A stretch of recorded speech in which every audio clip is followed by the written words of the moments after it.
السلام عليكم، ازيكم يا حبايبي؟ عاملين ايه؟ يا رب تكونوا بخير. كل عام وانتم بخير بمناسبة عيد الأضحى المبارك. بخير عليكم وعلى الأمة المحمدية كلها باليمن والبركات. النهاردة هنعمل الفتة الجميلة اللي انتوا شايفينها دي. هنعملها بطريقة سهلة وبسيطة. اعمليها بالطريقة دي هتنبهري بالنتيجة، وان شاء الله هتعتمدي الطريقة دي على طول وهتعمليها كل يوم. الفتة مش بس لحمة ورز وصلصة، الفتة ليها تكنيك خاص بيها كده عشان الفتة تطلع معاكي مظبوطة ومش معجنة.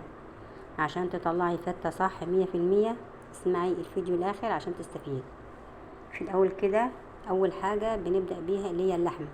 طبعا بنشتري نوع اللحمة او جودة اللحمة تكون مظبوطة وتكون حلوة، ما تكونش لحمة لونها اسمر، او تكون لحمة كبيرة في السن، لا تكون بالشكل اللي انت شايفاه ده، طبعا عشان تستوي معاكي بسرعة وتاخدي نتيجة افضل. طبعا انا بحب النوعية اللي هي من اللحمة دي، اسمها من الضلع، اللي هي تحس ان هي طبقة رقيقة، مش مكبسة ببعضيها. دي اسمها لحمة ضلعة، بتستوي معاكي بسرعة وبتبقى مسكرة. هنا بقى نحط اللحمة تستوي في الشوربة ونشوف باقي المكونات. عقبال ما اللحمة تستوي هنشوف المكونات. معايا هنا صلصة، طبعا الصلصة اللي كنا عاملينها مع بعض كنا مفرزينها، ومعايا رز، ومعايا توم، ومعايا طبعا عيش محمص. طبعا العيش ده انا عاملاه في البيت، ابقى انزل لكم الفيديو بتاعه. هنا بقى طبعا صلصة يعني توم، قصدي فتة يعني توم، ما بتحطلهاش بصل، يعني الفتة ما بتحطلهاش بصل. هنا بنحمر التومة في حتة سمنة كده، ونضيف الصلصة عليها، وبعد كده نضيف التوابل، فلفل وكمون وكزبرة وملح وبابريكا، وكمان سن الشطة لو حباها سبايسي. تمام كده. وطبعا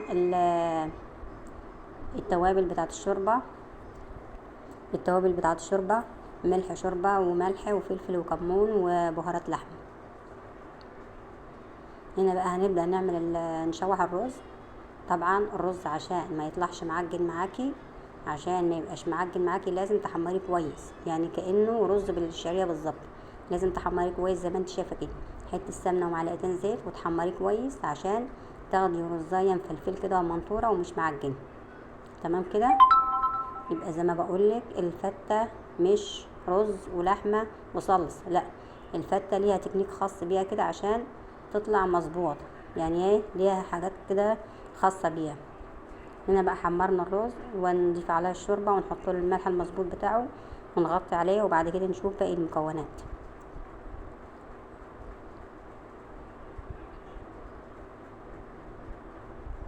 يبقى هنا عملنا اللحمه، طيب سوينا اللحمه، وكمان عملنا الصلصه، وكمان عملنا الرز. هنا بقى طبعا العيش عشان يبقى طعمه بيندغ معاكي، يعني في ناس بتحط العيش كده من غير ما تحمصه، يعني من غير ما تديله التحميصه اللي انت شايفاها دي. تحطي حته سمنه ومعلقه زيت وتحمريه زي ما انت شايفه كده، يبقى لونه ذهبي كده مش محروق، عشان يديكي الندغه اللي بتبقى في الفت، مش عباره عن ميه. لو خليتيه كده الخبز هيشرب ميه، الخبز هيشرب شوربه، ويبقى مش بيندغ معاكي كده، عباره عن عجين، يعني انت بتاكلي عجين. انما لو عملتيه بالطريقه دي ان شاء الله الولاد هيعشقوا الفته دي ويطلبوها منك كل يوم. هنا بقى حمصنا العيش وركناه على جنب. وهنا بقى هنعمل اهم خطوه في الفته، اللي بتديكي الريحه والطعم والطشه الجميله دي، طشه الثوم بالخل. طشه الثوم بالخل دي بنحطها فوق الفته من فوق، بتخلي ريحتها جنان وخطيره وجميله. معايا هنا معلقه ثوم، ومعايا نص معلقه زبده ومعلقه زيت، وهنا كزبره ناشفه زي ما انتم شايفين، ونص كوبايه خل. بعد ما الثوم بيتشوح ونحط عليه كزبره ويطلع ريحه كده، نطش بالخل. فعلا طبعا احنا عملنا الفته قبل كده، عملناها السنه اللي فاتت، ادخلي على القناه وشوفيها، يعني ايه، ادخلي على القناه وشوفيها لو عجبتك برضو. وعملناها برضو السنه دي اهي، جميله وخطيره. وهنا زي ما انتم شايفين، طبعا ما حبيتش ان اللحمه تكون لونها ابيض كده، حبيت اديلها تشويحه ولون كده يبقى جميل. معايا قرن فلفل حراق، ومعايا معلقه زبده، معلقه سمنه، وشويه زيت ومعلقه زيت، وهنشوح اللحمه زي ما انتم شايفين كده، نديلها تشويحه وتحمير كده حتى لو لونها ابيض فالولاد يحبوها ما يتضايقوش منها، يعني ما يقرفوش منها. يعني لو هي مثلا لونها ابيض كده والولاد مثلا ما بيحبوهاش، لا اديلها التشويحه دي تبقى خطيره، بتخلي اللحمه كده خطيره وجميله كأنها زي اللحمه المحمره. ودي شكل المقادير كلها بتاعتنا، خلصناها. طبعا انا هوريلكم دي الصلصه ودي الدقه ودي العيش والرز. خلصنا كل الكميه، ودي اللحمه المحمره.